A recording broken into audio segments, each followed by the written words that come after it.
น้องสาวเฮาผู้เสียหั่นเราถือฆาตกรรมตอนนั้นหันเราหายตัวไปข่มขืนกระทำซ้ำเล่าอำพรางศพแล้วก็ลักทรัพย์อีกทุกอย่างเลยแบบนิดหันจนแบบว่าแค้นในใจนะแบบว่ามันเว้ายังบ่ออกนะตอนนั้นบ่สร้างสิเว้ายังไปหอดนั้นก็มาฮู้ว่าอ้ายเคยเป็นคนกระทำนะป๊อเว้ายังบ่ออกเลยได้แต่เสียใจตอนนั้นเว้าตอนนี้ยังแค้นอยู่ยังใจสั่นอยู่ถ้าบ่เป็นหยังสู้ๆเด้อโดยเพื่อนแน่นะเคยเบิ่งอยู่บ่คลิปเฮาเคยโอ้เขาเป็น FC ผู้เจ้าเด้อ FC บ่เพิ่นติดตามเห็นเพิ่นอันร้องเพลงอีหยังก็มีเพลงหนึงดอกน้ำตาเนาะ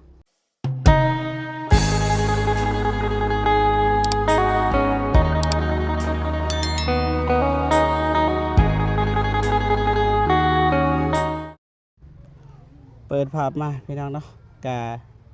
ยังอยู่เฮือนน้องนิดพี่น้องเอ้ยบ่ทันได้ไปไสพี่น้องเนาะแต่บิดว่าสิเดินทางไปแต่ว่าทางทีมงานเฮาบ่ทันกินข้าวพี่น้องน้องโนเพิ่นว่าเพิ่นถามว่ากินข้าวหรือบ่แต่ว่าหยังบ่ทันกินข้าวเช้าครับพี่น้องแต่ว่าตอนนี้ก็สิเข้า 4:00 นแล้วพี่น้อง 4:00 นแลงแล้วแต่ว่าบ่ทันกินข้าวบ่ค่อยออกวันใดพี่น้องหิวข้าวเรียนทางน้องโนเพิ่นว่ากินข้าวก่อนเรื่องไปซอยคนอื่นก็น้ำลางถ้าบ่แข็งแรงแล้วก็ไปซอยคนอื่นมันก็บ่โอเคนะพี่น้องเฮาต้องเอาเฮาก่อนพี่น้องเนาะกินข้าวกินน้ำให้อิ่มแล้วก็สิเดินทางไปพอดีทางบ่ตูนเพิ่นซื้อมีให้น้องโนเพิ่นสิต้มกินพี่น้องบ่เจ็บก็เลยอัปเดตเล็กๆน้อยๆพี่น้องเนาะกราบทักทายสบายดีเด้อพี่น้องเบิดสุขสุขคนพี่น้องเนาะก็ยินดีต้อนรับเข้าสู่ช่องเบาเจ็บ Channel คือเก่าพี่น้องเนาะไปแต่ว่าขึ้นไปคุยกับน้องนิดแล้วก็ให้น้องนิดเพิ่นเฮ็ดแนวกินให้พี่น้องรบกวนคือเก่าบ่เจ็บบ่ตูนไปใส่คือเก่าคนเก่าแต่รบกวนพี่น้องเอ้ยจะบ่ว่ากันพี่น้องเอ้ยเราต้องกินข้าวจึงเดินทางไปได้ท้อสบายดีเด้อสบายดีเด้อบ่เห็นบ่เห็นคือมืดบ่เห็นบ่เห็นเด้สถาแปลงสบายดีเด้อน้องนิดเด้อสบายดีเห็นไหมน้องเพิ่นน่ะน้องบ่อายุรุ่นราวเขาเดียวเนาะเป็นเซียวซะเป็นเซียวเบิ่นรุ่นเอื่อยซำบ่จักรุ่นราวเขาเดียวสักว่าเด้อรุ่นราวเขาเดียวกันตอนแรกว่าสิไปทางนั้นเซียวสมเซียวรุ่นเดียวกันสำว่าหมู่เนาะสำว่าเป็นหมู่เป็นครูวันนี้เซานิดเป็นว่าโอ้ยได้มาเฮือนแล้วก็กลับเป็นน้ำก่อนเพิ่นว่าเพราะว่าเพิ่นก็ถามเฮาก็ว่าบ่ได้กินข้าวแต่เช้าอันนั้นก็ว่าถามอยู่ว่ากินข้าวมาแล้วบ่ว่ายังมีกันเองได้สมนี้ได้บ่ได้เกรงใจนะคันว่ายังก็ยังประมาณนั้นแล้วเลยขึ้นมาติได้มาวันนี้พี่น้องเอ้ยรอท่าอีกนิดเดียวน้องเพิ่นว่าบ่เฝ้าไปทางใดอยู่กินข้าวนำกันก่อนได้กระเทินได้มาหากันแล้วเนาะสิบ่ต้อนรับแขกเลยก็บ่เป็นติเนาะบ่เอิ้นแขกได้บ่มาเด้อมากินข้าวนำกันเด้อบ่มีหยังหลายดอกต้มมีทุกคนต้มมีไปใส่กระลูกกวนเบิดพี่น้องเอ้ยอย่าดำมาเด้อพี่น้องหิวข้าวไปกินอยู่หานี่ก็มันเฮามีทางเลือกคั่นนะเพราะว่าทางนี้น้องเพิ่นว่ากินข้าวอยู่นี่ก็ได้เลยต้มมีให้กินมาหอดเฮือนหอดจานบ่กินข้าวบ่เป็นได้เนาะต้มมีก็ย่าได้เนาะได้เฮือนซานครับประมาณนี้พี่น้องเอ้ยคลิปเต็มก็คือคลิปบ่ตูนพี่น้องเพิ่นบอกเบิดเราเหตุการณ์ในอย่างต่างๆนี่บ่นอนผู้สาวอย่าโฟกัสโธ่โจรบ่ขึ้นบ่เคยแบบว่าโจรขึ้นมาแบบได้ยินเสียงค่ำคืนนี่เคยบ่เคยแต่แบบว่าแต่ก่อนมาจนถึงปัจจุบันนี้ยังบ่ทันเคยแต่ว่าต่อหน้าไปบ่ฮู้เพราะว่านึงมาเฮาก็เป็นผู้หญิงตัวคนเดียวแล้วที่2โสดเฮาก็เว้าบ่ได้หลีกเลี่ยงบ่ได้เนาะสภาพแวดล้อมก็คิดย้านอยู่ได้คิดย้านอยู่หากแต่ก็จักสิเฮ็ดจังได๋แหละ ก็อยู่ไปนั่นนี่แหละมีสติเอามีสติเอาแต่ละมื้อ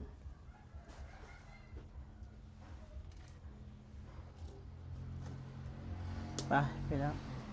ทาเบิ่งกินข้าวอ้ายก็สิออกเดินทางก็ได้น้องเพิ่นก็อยู่คนเดียวคือน้องเพิ่นเว้าพ่อแม่เพิ่นละอยู่ไสก็ พ่อแม่อยู่สวน อยู่สวน แมนอยู่สวน ไปอยู่เลยบ่ แมนอยู่เลยย้ายไปอยู่พุ่นเลยแหละ ย้ายไปอยู่เลย แมน แบบไปตั้งถิ่นฐานอยู่หั่นเลย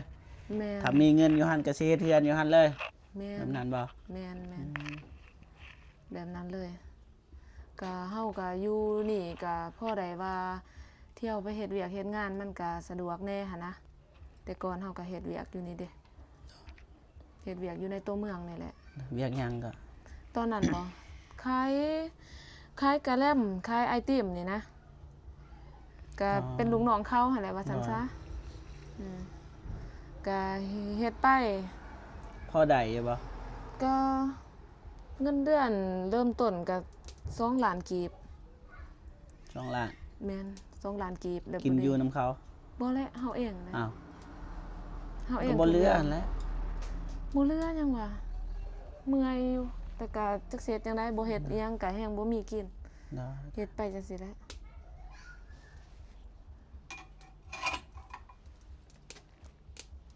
อยู่คนเดียวก็มีข้อดีพี่น้องแล้วก็มีข้อเสีย แม่น ข้อเสียก็คือยามเจ็บไข้ได้ป่วยนะก็บ่มีคนเบิ่งถ้าอย่างมีโจรเข้ามาก็บ่มีไผเห็นบ่มีไผซอย ตอนนี้ย่านอย่างเดียวนี่แหละ ย่านแบบว่า สภาพแวดล้อมเนาะอ้อมข้างอ้อมแอวแล้วก็แถวนี้มันก็มีแบบคนดีคนบ่ดีแน่หั่นนะปะปนกันไป แต่เฮาก็พยายามสติหั่นแหละ ครับ อยู่แต่ละมื้อพยายามสติ โอเคเพื่อนพี่น้องบางที FC ว่าผู้ใหญ่ใจบุญบ่ทันฮู้นำคลิปบ่เจ็บแล้วก็สิถามซื้อเสียงนามอายุจักปีโอเค มาน้องซื้อหยังเอ้า น้ำบ่ สัม ทัน ภาษณ์เลยน้องซื้อหยังอ่ะเจ้านั่งก็ได้เจ้า เอา นั่ง อืม สิถามซื้อหยังแล้วก็อายุจักปี ถามเลยบ่ โดยตอบเลย ให้ตอบเลยเนาะ นะ น้องซื้อนิดเด้อซื้อนิดน้องอายุ31 ปีนี่เนาะ เนาะ 31 ปีนี่แล้วเฒ่าแล้วเป็นสาวเฒ่าข้างบ้าน ชาวท่าข้างบ้าน แม่น บ่เจ็บ30เด้อ แม่นบ่ ได้ โอ้ยอุตส่าห์ว่าน้องเอื้อยแล้วซั่นเนาะสิได้เอิ้นเอื้อย บ่ รุ่นเดียวก็ได้ติเนาะ ได้โอ้มันขึ้นกับเจ้าได้ล่ะจะสิให้คนอื่นเสียวบ่นะ เอิ้นเอาเป็นหมู่กันซะเป็นหมู่ฮักแพงกันเนาะ ได้ รุ่นราวคราวเดียวกันฮักแพงกัน นับถือฮักแพงกัน เป็นหมู่ ได้ เป็นเพื่อนกัน ได้ เนาะ ยังมีคนนับเป็นหมู่เป็นครูอยู่พี่น้องเอ้ย ก็รู้สึกดีเลยรู้สึกแบบว่า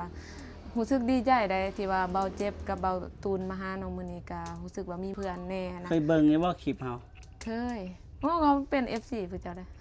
FC บ่ แฟนติดตามเห็นเพิ่นอันห้องเพลงอีหยังก็มีเพลงหนึงดอกน้ำตาเนาะ ได้ม่วนบ่ ม่วนแล้วเนาะ คอยสิ พระเอกนางเอกก็แสดงจะแม่นคือเนาะ ทีมงานเฮาทีมงานเบิด ทีมงานเดียวหมด เพลงก็คือมือกลองบ่เตียง โอ้นางเอกเด้ เอกลาน เอาแล้วอันนั้นที่เคยร่วมงานกันมาก็มียูทูบเบอร์ผู้หญิงนำบ่ มี มีคือกันบ่ มีเอื้อยนิดใหญ่นูนารุ่นเอื้อย บ่อ๋อ นะ อยู่ทางเดียวกันบ่ แม่น สายบุญคือกันบ่ แม่นทีมงานเอื้อยบ่าวนง โอ้โดย แล้วก็มีบ่าวมิกบ่าวทรายน้องทรายบ่าวนง หลายคนอยู่เนาะ แล้วก็หมู่เฮา มี เอง แต่ ผู้ สา นั้ วน นิดนี่แหละบ่มีทีมงาน ก็ นี่ คัน แหละ สิร่วมทีมงานเดียวมันก็ยากเนาะมันอยู่ไกลเนาะ แม่นอยู่ใกล้เด้เฮาสายอันเดียวอยู่ใกล้หมู่ เบิ่งอยู่บ่คลิปเฮา เบิ่งประมาณ เมื่อวานมื้อซื่นนี่อ้าวคลิปหยัง มื้อวานมื้อซื่นนี่บ่ ได้ เห็นไปถ่ายคลิปกับสาวหนู ที่ว่าผัวเพิ่นบ่อยู่แล้วเนาะ อ่า แม่นที่ว่าเบาเตียงทองไปสร้างเฮือนให้เพิ่นเบิ่งได้ติดตามตั้งแต่เห็นคลิปสนุเพิ่นร้องไห้แหละเบาเตียงทองไปถ่ายคลิปเพิ่นโอ้แบบน่าสงสารอีหลีเราแฮงหนักกว่าเฮาเนาะ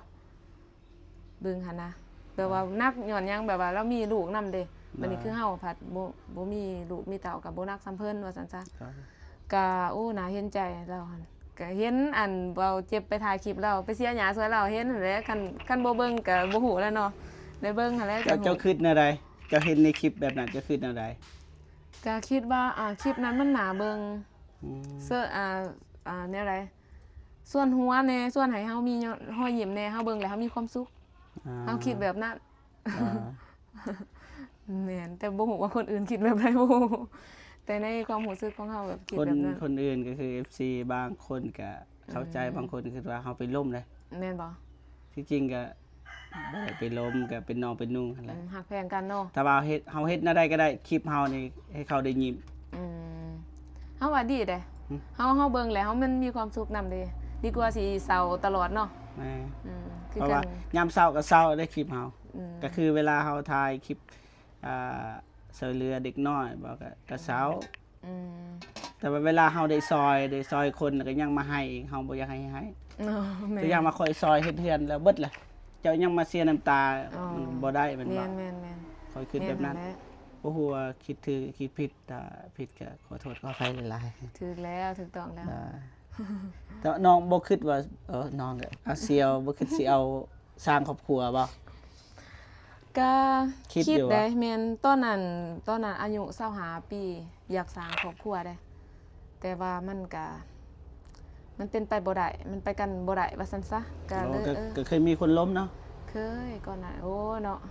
จังหน่อยว่าโอ้แต่เกิดมาบ่เคยมีคนเริ่มอันเนี้ยเวอร์แล้วบ่แม่นแล้วก็เว้าตามความจริงนี่แหละเนาะก็แต่ก่อนก็เคยมีคนล้มฮอดอายุ25ปีคิดว่าอยากสร้างครอบสร้างครัวด้วยความที่แบบว่าเฮาก็สู่คนเดียวมาหลายพอสมควรแล้วนะ ก็เลยคิดว่าอยากถ้าว่าสร้างครอบสร้างครัวเนาะเฮาก็อยากสร้างซาไปนํกันนะอยากมีคู่ชีวิตคือเขาอะนะเพราะแบบว่าช่วยเหลือกันนะแบ่งเบากันไป แต่ว่ามันเป็นไปบ่ได้เด้ซั่นเฮาสิฟื้นโศกชะตาวาสนาเฮาก็บ่ได้เนาะ มันเป็นไปบ่ได้แล้วก็เลยว่าแยกย้ายกันไปเติบโตแล้วก็จนอายุ27ปีจนมาทอทุกมื้อนี้ก็คือโสดเลยสู่ตัวคนเดียวเลย ถ้าถามว่าอยากมีบ่ก็อยากมีแต่ว่าเฮาบ่ขอเอาผู้ที่แบบคือที่ผ่านมาแล้วมาผู้ที่ผ่านมาแบบใดบ่แม่นว่าบ่แม่นว่าเว้าเข้าข้างเจ้าของเว้าให้ตัวเองดูดีที่ผ่านมาส่วนหลายเฮาเป็นคนแบบเฮารู้สึกว่าเฮาเป็นผู้หญิงที่โศกหายหันนะเป็นผู้หญิงที่โศกหายแบบใดแบบว่าเฮาบ่เคยสมหวังในเรื่องของความรักแล้วก็รู้สึกว่าล่มกับไผแล้วเจอแต่คนขี้ตัวทีหนึงขี้ตัวคันบ่ขี้ตัวก็เอาเปรียบเฮาสองอย่างบัดนี้ด้วยความที่เฮาก็ทุกข์ยากปากมองอยู่แล้วหั่นนะแต่บัดนี้คันเฮามาเจออีกแบบเก่านี่เฮาเมื่อยกว่าเก่าหั่นนะก็เลยแบบหาคนเดียวเฮ็ดคนเดียวไปก่อนถ้าว่าสิมีวาสนาคือเขาเนาะเจอเนื้อคู่หรือว่านิ่งแน่นเฮามาช่วยเฮ็ดให้ชีวิตเฮาดีขึ้นซะบ่ถึงขั้นว่าร่ำรวยหังมีดอกพอแต่ว่าวิตทุกข์วิตยากเนาะ เฮ็ดให้เฮายิ้มได้ แม่นเฮ็ดให้เฮามีความสุขเฮ็ดให้เฮายิ้มได้เฮ็ดให้เฮาสบายใจในแต่ละวันใช้ชีวิต มีบ่สเปค ส ผู้ เปค ชาย บ่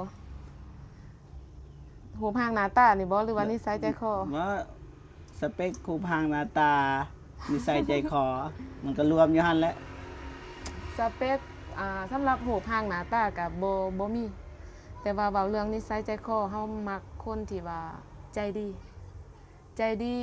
แล้วก็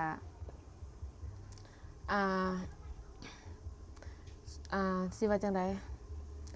ใจดีแล้วก็อยู่นำกันแล้วใจดีเข้าใจกันอยากเว้าได้นั้นแต่ว่าบ่สร้างสิเว้า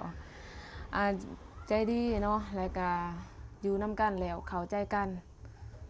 มีหยังก็ปรึกษากันโอ้ร่วมกันเฮ็ดหาช่วยกันทุกข์ก็ทุกข์นำกันสุขก็สุขนำกันสเปครวมๆก็คือมักแบบนั้น ได้ แต่ว่าโหบหางผับลักษณ์ภายนอกก็บ่ใต้โต บ่มีแบบสเปคตายตัวเลย ประมาณนั้นเนาะ แม่น โอเค บอกมาเลยค่ะออกนำ บ่ให้ กดแล้ว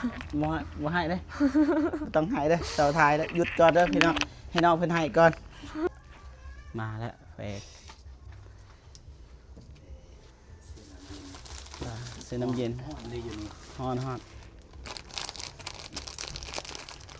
บ่เน่าเหือแตกนำ เสานิดกับยูไดเนาะฮอนเนาะ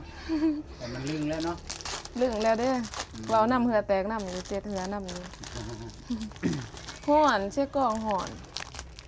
อากาศฮ้อนจ้า นี่แหละอาหาร โอ้ยขอบใจหลาย ต้มมีได้ตอนหับเนี่ย ขอบใจหลาย บ่มีต้มไก่เนาะบ่มีไก่ ๆมีอยู่ต้มไก่อยู่เพื่อน โอกาสหน้าเนาะ ได้ โอกาสหน้า โอ้ เนาะ ยาพอละสำนึกก็อายแหละ บ่แล้วจะได้ว่า มาหาเช้านี้กินแต่ต้มมีต้มไก่แค่แน่ พอละ ถ้าอยากกินต้มไก่ต้องมาหาตลอดเนาะ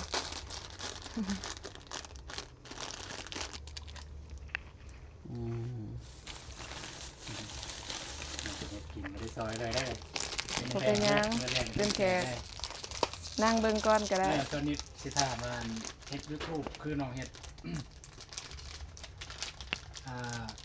ก็จะเอาเงินเดือนนี่คือจะสิได้เงินเดือนนี่ อืม เดือนเท่าใดจะได้เงินเดือน เฮ็ดคลิปเกี่ยวกับเฮ็ดคลิปเฮ็ด YouTube บ่ โดยของเจ้าอันแหละปกติ สำ จะ หรั ได้ บ เงินเดือนเท่าใด อันนี้สำหรับสองเฮาเนาะปกติก็บ่ปกตินะ ส่วนแบบว่าบางทีก็อิงตามยอดวิวเนาะถ้าว่ายอดวิวดีแน่ก็อาจจะได้เดือนละ100ถ้าว่าบ่ดีก็ 2-3 เดือน 2-3 เดือนเทื่อนึง แม่นคันว่ายอดวิวดีแน่ก็เดือนหนึงก็พอได้อยู่100พอได้ทอน ถ้าว่ายอดวิวตกแน่แบบว่าบ่ดีแน่ก็ประมาณ 2-3 เดือนจังได้ทอนเทื่อนึง คือจังว่าแล้วเนาะ YouTube เนาะทันบ่ฮอด100ก็บ่ได้เนาะ แม่น มันต้อ คั ง นบ่ สะ ฮ ส อ ม ด ราย 100 เดื นึ อน งก็ทอนบ่ได้มันต้องสะสมรายเดือนนะถ้าว่าบ่ได้เฮ็ดคลิปเลยนี่แฮงบ่ได้จัก 4-5 เดือนบางคน แม่น บางคนก็ท้อถอยก็มี แต่เฮาในทีมงานเฮานี่ทอนคู่เดือน แม่นบ่ อืม ดีแล้ว ร้อยคือกันนั่นแหละ ๆเฮาก็บ่ได้ประมาท เออ เฮาก็บ่ได้ เฮาทอ ป น ระมาท ได้ เฮาก็บ่ได้ประมาทคือกันก็ได้แต่ว่าก็บ่ได้หลาย แม่นได้บ่ได้หลาย ก็ดีกว่าเฮาบ่ได้เฮ็ดหยังเลยนะ แม่น ก็ได้แต่บ่ได้หลายผมจะสู้ซนกันไปหั่นแหละสนิทเอ้ย หาฮ้อเนาะ มันสิมีนะมื้อใดมื้อหนึง ถ้าเฮาบ่ท้อบ่ถอยเฮ็ดอีหยังคือกัน ถ้าเฮาสู้นี่ต้องมีนั่นแหละ อันนี้ พอแต่ ก็ เฮาเต็มที่แล้วก็จริงใจ เนาะ ในสิ่งนั้นนะ อืม แม่น อันนี้ก็อาศัย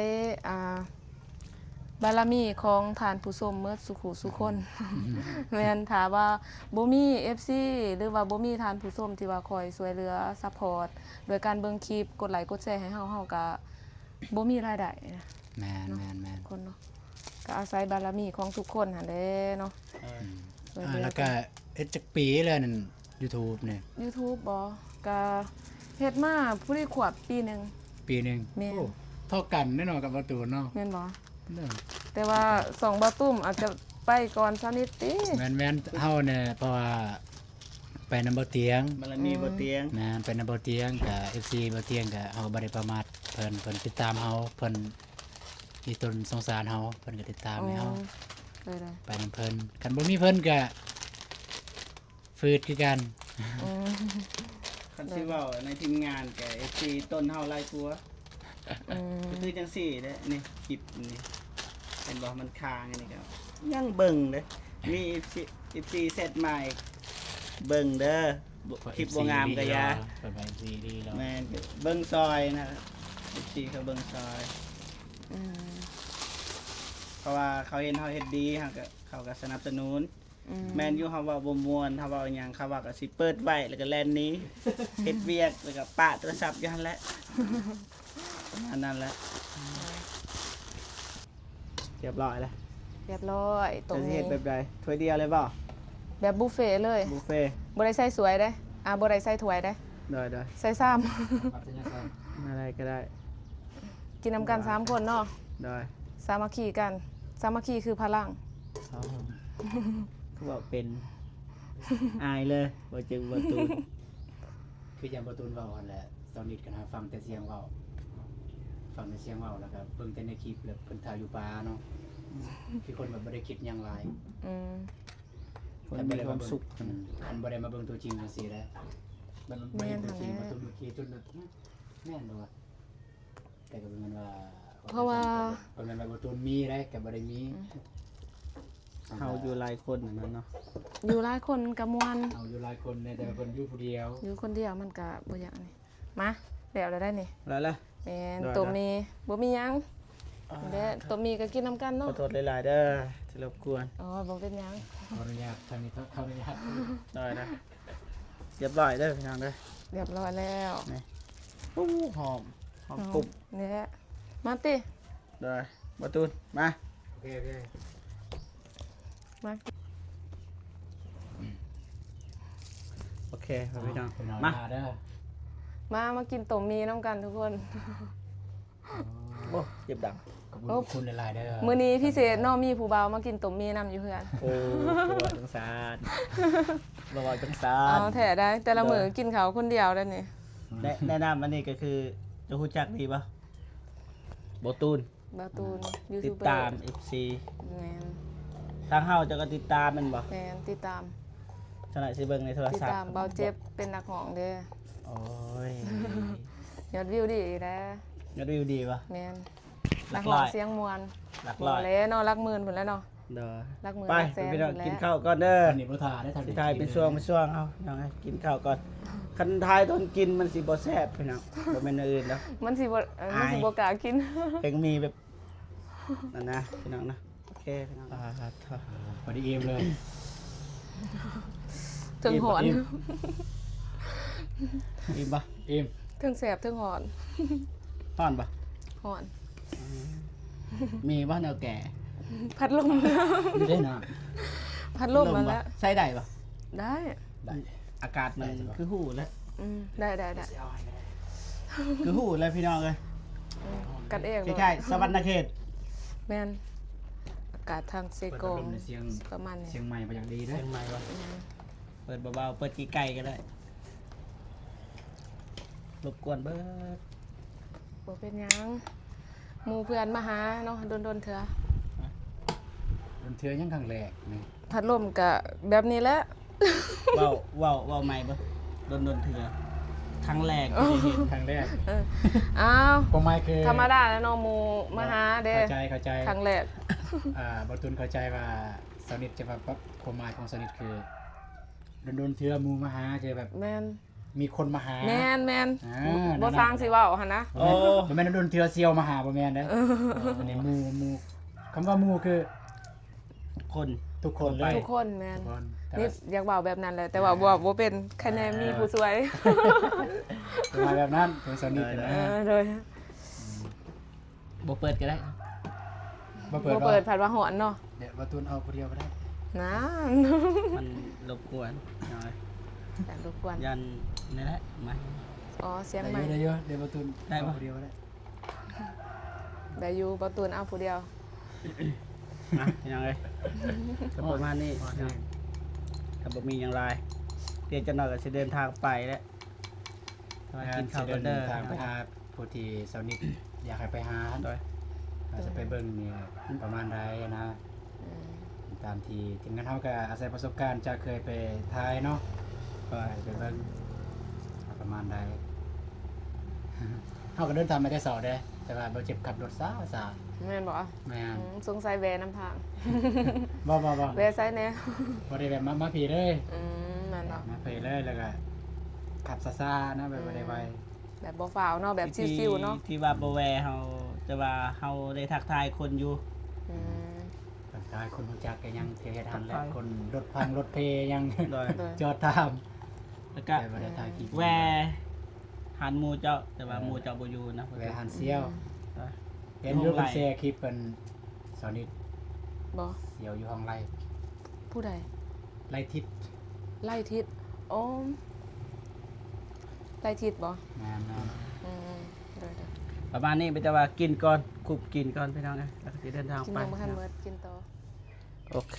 พี่น้องนะถือว่ากินข้าวกินน้ำเรียบร้อย ทางนี้ขออนุญาต ขอบคุณขอบใจหลายเด้อ เลยมากับ โอเค บ่มีหยังตอนรับเนาะตบมี โด กัน ย เองอันนี้พี่น้องเลย โดยกันเองยูทูบเบอร์สาวลาวใต้พี่น้องเอ้ย เลย ตามเฮามาดนมาบ่ โอ้เดินโดนเติบแล้วได้ อ๋อ ตั้งแต่เฮ็ดคลิปมาพุ่นแหละตั้งแต่เฮ็ดคลิปมาก็ไปเบิ่งสองเบาเตียงทองเพิ่นเฮ็ดแนวใดแน่ไปเรียนรู้ศึกษาเบิ่งแล้วก็ในคลิปของเพิ่นมีไผแน่อิหยังก็เอาไปเบิ่งก็เห็นหลายๆคนเนาะแต่ว่าเฮาก็บ่ฮู้ทั้งหมดว่าซั่นซะ โดย คือว่าน้องเพิ่นเซานิดเพิ่นก็ผู้หนึงที่แบบสู้ซนในตามบ่ตูนเบิ่ง โดย สู้ซนบันไดคือแบบว่า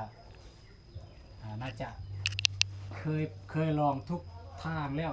วิธีหาเงินนะเคยลองทุกทาง แม่ แล้ว น ทางนี้ทางนั้นทางนี้ทางนั้นก็เลยได้มาเฮ็ด YouTube แน่ แม่ สู้ น ซน มาเฮ็ด น้องเพิ่น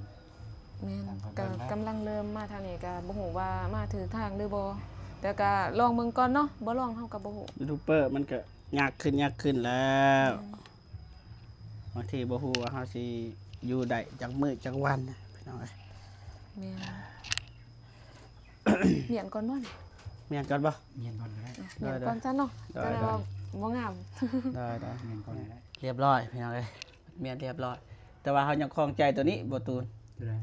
เราบ่ย่านบ่เรานอนคนเดียว ว้าวเลยบ่ยากตามบ่ตูนคิดว่านั่นน่าจะสิ้นแล้ว อ่า ผ่านความยากหลายกว่านั้นแล้ว ดอย ผ่านความยากมาแล้วมาหลายแล้ว ลำบากมาหลายกว่านี้ เจอ ก็ตามที่น้องเพิ่นเว้าในคลิปบ่ตูนนั่นแหละถ้าคนมันสิย่านตัวนี้ต้องตอบตัวนี้ก่อนนะโอ้คนย่านเด้อย่านโจรขึ้น แต่อันนี้แบบบ่ได้ความย่านมันน่าจะผ่านแล้วเพราะว่าเคยนอนนะได้สิ้นแล้วเด้ แม่ มันก็เป็นเฮือนเฮาแน่เด้เนาะ อืม ย่านก็จักสิเฮ็ดจังไดแหละ ลำบากบ่อยู่คนเดียวถามอีกดิ ลำบาก ลำบากหลายสิ่งหลายอย่าง อืม แม่น อีกอย่างที่น้องคิดว่าหนักที่สุดในชีวิตที่เคยเจอมาที่อยู่คนเดียวหรือว่าอยู่หลายครอบครัวหยังก็แล้วแต่ หนักที่สุดบ่ ดอย ก็เรื่องครอบครัว ดอย แม่นครอบครัวหากะนี่นะวังประมาณเดือนนี้เดือน7เดือน8เนาะ ดอย ประมาณ7-8 เดือนมานี่ อืม พอดีต้นปีนี้เลย ดอย แบบว่าหนักที่สุดในครอบครัวแล้วก็หนักที่สุดในชีวิตของ สนิทเลยเนาะแบบว่า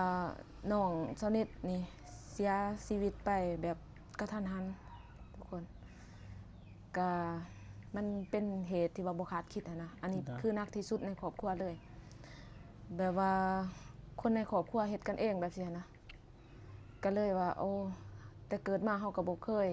แล้วก็ที่ผ่านมาก็บ่เคยมีเรื่องเล่าอหยังแบบนี้อีก แบบใดเราได้บ่ ด้วยได้อยู่ ถ้าเราได้ก็เราถ้าบ่ได้ก็บ่เป็นหยัง ย่านเว้านำหายนำจังเลยบ่เพราะว่าเราแบบละเอียดเลยเนาะ ดอย ก็คือเบื้องต้นเนาะตอนนั้นน้องสาวสาวนิดนะนั่งไขค่ำที่ว่าเพิ่นตอนนั้นข่าวมันก็ดังแน่ดอกตอนนั้นเนาะตอนช่วงเดือนหนึงเนาะช่วงเดือนหนึงข่าวก็ดังแน่ตอนนั้นหันเพิ่นมาอยู่น้ำสนิทมานอนอันน้ำสนิทนี่แหละเที่ยวไปเวียกเนาะตอนนั้นนิดเองก็เฮ็ดเวียกอยู่ห้านแต่ก่อนแล้วมาบัดนี้เพิ่นก็เฮ็ดเวียกอยู่ห้านคือกันแบบเสียนะก็ต่างคนต่างมีหน้าที่เวียกงานของไผของมันเนาะบัดนี้มันมีมื้อหนึงประมาณวันที่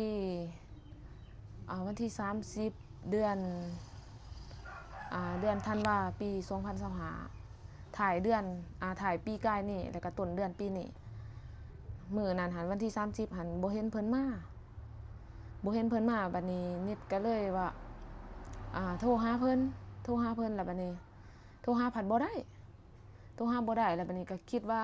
เราอาจจะไปลินเนาะช่วงนั้นเนาะเป็นช่วงปีใหม่แน่ ดอย แม่นเราอาจจะไปลิน ไปเที่ยวบอนหันบอนนี้หันนะ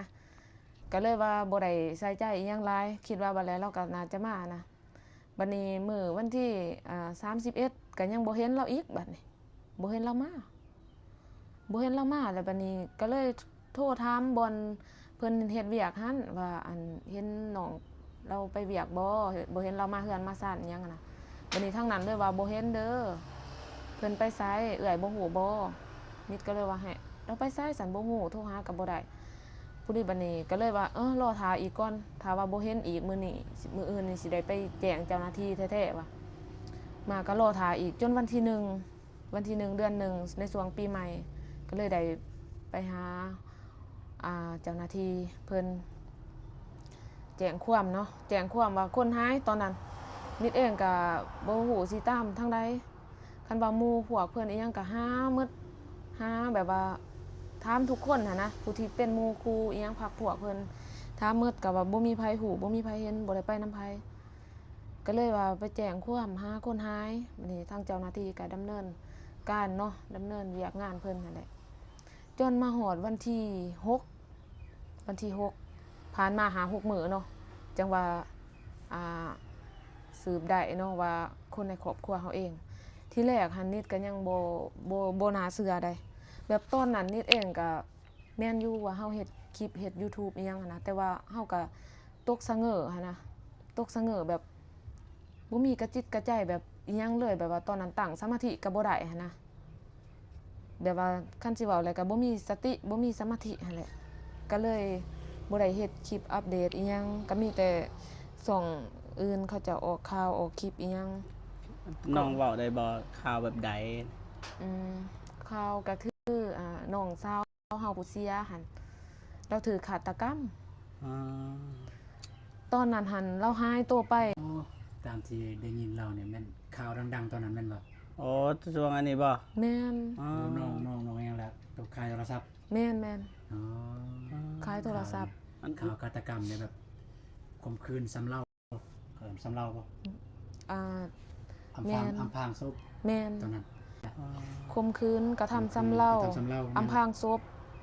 แล้วก็ลักทรัพย์อีกทุกอย่างเลย แบบอันตอนที่ว่าเจ้าหน้าที่เพิ่นเห็นศพหันเพิ่นแจ้งเฮาเนาะว่าเห็นศพแล้วนะแบบทั้งเฮานี่ตกสะเง้อเลยได้แบบว่าเฮาหันเสียใจตั้งแต่น้องจากไปเนาะในระยะอัน4-5 วันนะที่ว่าบ่เห็นนะ5-6 วันที่ว่าบ่เห็นหันเฮาก็สิว่าจังได๋ตกสะเง้อแล้วนะเสียใจแบบคูณหนึ่งว่าซั่นซะทำอิฐหันคูณหนึ่งเนาะแล้วมาบัดนี้มาฮู้คนหายอีก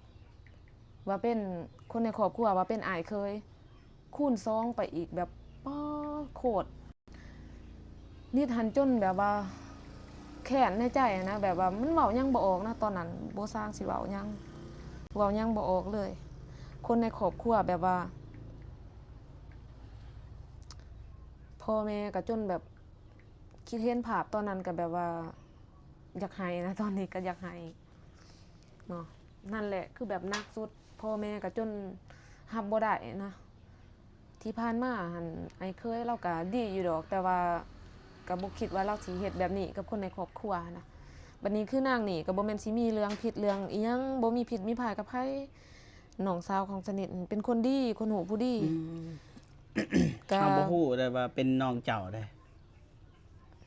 โอ้โหตะกี้ไปสิฮู้ โอ้เฮาฮู้ก็คือเจะเสร็จมาทางทีมงานว่าให้มาหา อืม เสียใจนำเด้อ โดย คิดลายอย่า คิดหลาย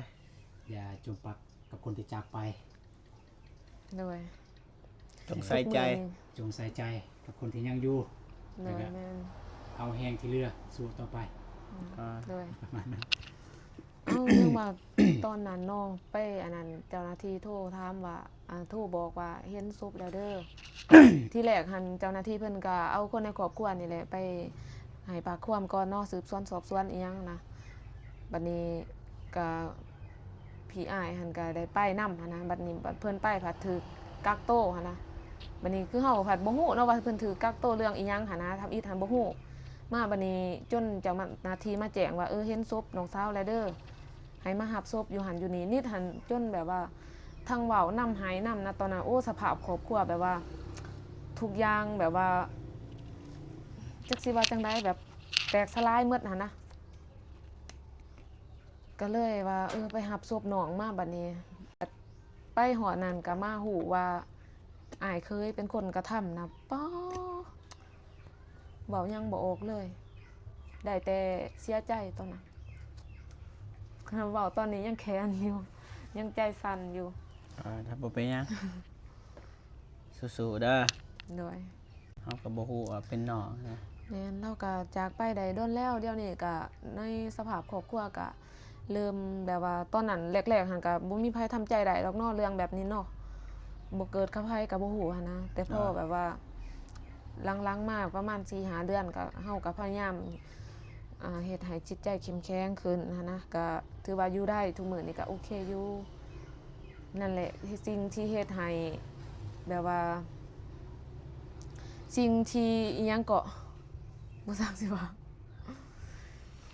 บ่เป็นหยังตัวใดเว้าได้ก็เว้าเคยคือบอก นั่นแหละแบบว่านักที่สุดสิ่งที่นักที่สุดในครอบครัว เคยเจอมา แม่นที่เคยเจอมานี่แหละคื ถู อก สิ่ กับ ง พ่อทนเนาะ แม่นทุกข์กับพ่อทนแต่ว่าอันนี้แบบมันบ่น่าเกิดแบบนี้หันนะว่าซั่นซะ เนาะ คันว่าคนอื่นนี่มันก็สิแบบนึงเนาะความรู้สึกสิแบบนึงแต่อันนี้มันคนในครอบครัวตัวเองนี่นะทั้งที่ก็บ่ได้มีเรื่องบาดหมางผิดเถียงอีหยังกันเลยแต่ก็บ่น่าเชื่อ โดย แต่ก็เฮาก็เว้าในสภาพความเป็นจริงนี่แหละเนาะ ได้ก็ประมาณนี้พ่อพี่น้องเนาะบ่ฮู้ว่าเฮาสิเว้าหรือว่าปลอบใจน้องเพิ่นจังใด บ่สิปลอบใจเลย แต่ว่าสู้นะผ่านมาฮอดจุดนี้ก็ถือว่าเก่งแล้วเฉพาะที่ว่าแบบมันนี่ยานบ่ก็ยานแต่ก็อยู่ได้น้องเพิ่นว่า แม่น เพราะว่าน้องเพิ่นเจอหนักกว่านี้อีกพี่น้องเพื่อน ทุกมื้อนี่นับตั้งแต่น้องสาวเสียนิดเองก็บ่กล้านอนคนเดียวบ่กล้านอนคนเดียวก็ได้เอาหลานมานอนนํบัดนี้ เอาหลานมานอนนำ แม่นบ่กล้านอนคนเดียว ทุกมื้อนี่นอน2คน แม่นอนกับหลานอายุ8ปีหลานก็คือลูกเอื้อยลูกเอื้อยก็คือที่พ่อเพิ่นนั่นแหละติดคุกนั่น อ๋อ ก็จำว่าช่วยเอื้อยเลี้ยงลูกเพิ่นอีก ดอ แม่นเอาผู้เดียวแหละมาอยู่นำเพราะว่าลูกเพิ่นมี3คนเด้มีผู้น้อยผู้หนึงกำลังจักเดือนแล้วตอนนี้ก็ประมาณ 7-8 เดือน ประมาณนี้แหละแล้วก็ผู้เอื้อยกก12 ปีแล้วก็ผู้ก้างหัน8 ปีนิดก็เอามาอยู่นำเอามาเบิ่งช่วยกันนั่นแหละว่าซั่นซะนี่แหละสภาพครอบครัวตอนนี้คือนักก็คือแบบนี้แหละ เนาะ แม่น ประมาณนี้เพื่อนชาติก็นี่แหละอยู่คนเดียวพี่น้อง แม่นแล้วแต่น้องจากไปก็บ่กล้าอยู่คนเดียวบ่กล้านอน ฝนต ค ก นเดียว แล้วบัดนี้ ย่านผีแน่ ฝนตกเลยบัดนี้ คนทุกข์นั่นบ่น้อยบ่ ตกแห้งๆนี่ย่อยได้นี่ ตามแล้วตามอีก แม่นตกแห้งๆนี่อันนี้ย่อยเลยถ้าว่าล่มแน่นี่ทั้งนี้พระ แน่นอนแล้วตามนี่นะมาเจ็บ แม่นพระ อันนี้บ่ แม่น โอ้ ถ้าว่าล่ม สมมุติตอนเลิกนอนแล้วทางลมทางฝนเนี่ย แม่น อยู่ไสบัดนี้ คันว่าพ้นพระทางนี้ก็พี่แล้ว ยับมานี่ ยับมา เนาะ พี่แม่น อย่ามานอนนี่ แม่น อ่า แต่ก่อนหันกล้านอนคนเดียวแต่ว่านับตั้งแต่น้องสาว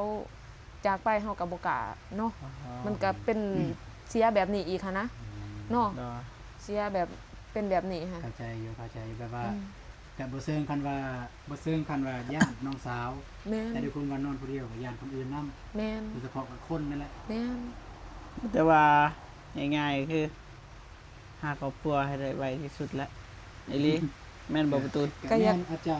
บางทีแบบมีครอบมีครัวเฮาก็อยู่ได้แม่นบ่ แม่น มีคนดูแลหยังเฮาก็ประมาณนั้นน่ะถ้าอยู่หลายคนมันก็โอเคหน่อยนึง มากับครัวมันสิมัน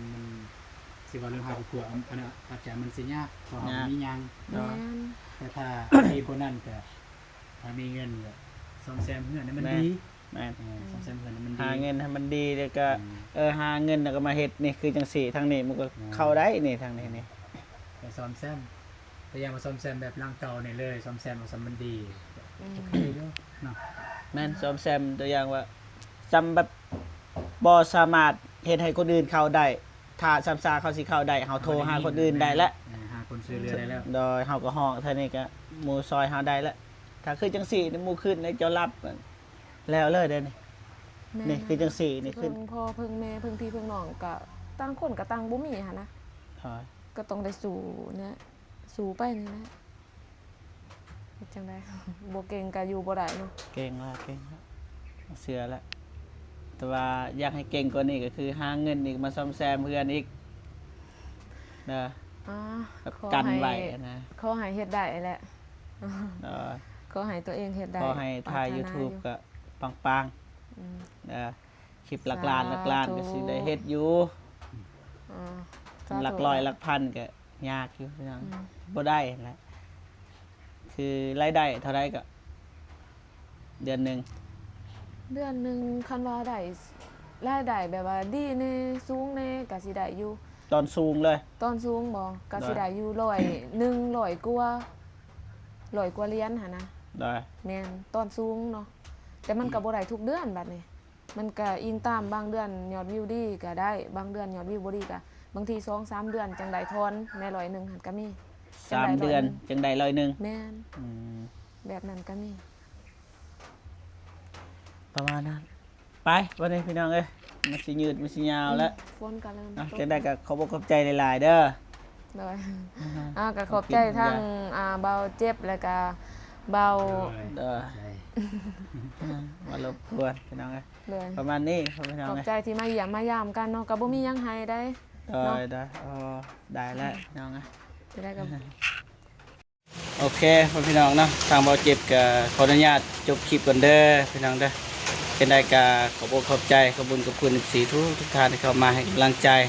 ทางเบาเจ็บเบาตูนแล้วก็น้องนิดเพิ่นนะเป็นได้ก็ขอให้พ่อแม่พี่น้องนะจงมีแต่ความสุขสุขภาพแข็งแรงเด้อเบิดสุขสุขคนนะสุดท้ายใส่สุดนี้ก็ให้กำลังใจทางน้องเพิ่นนะทางเฮากับบ่ฮู้สิเว้าคำใดพี่น้องเนาะเจอกันคลิปหน้าเด้อพี่น้องเด้อสำหรับคลิปนี้สวัสดีเด้อพี่น้องเด้อ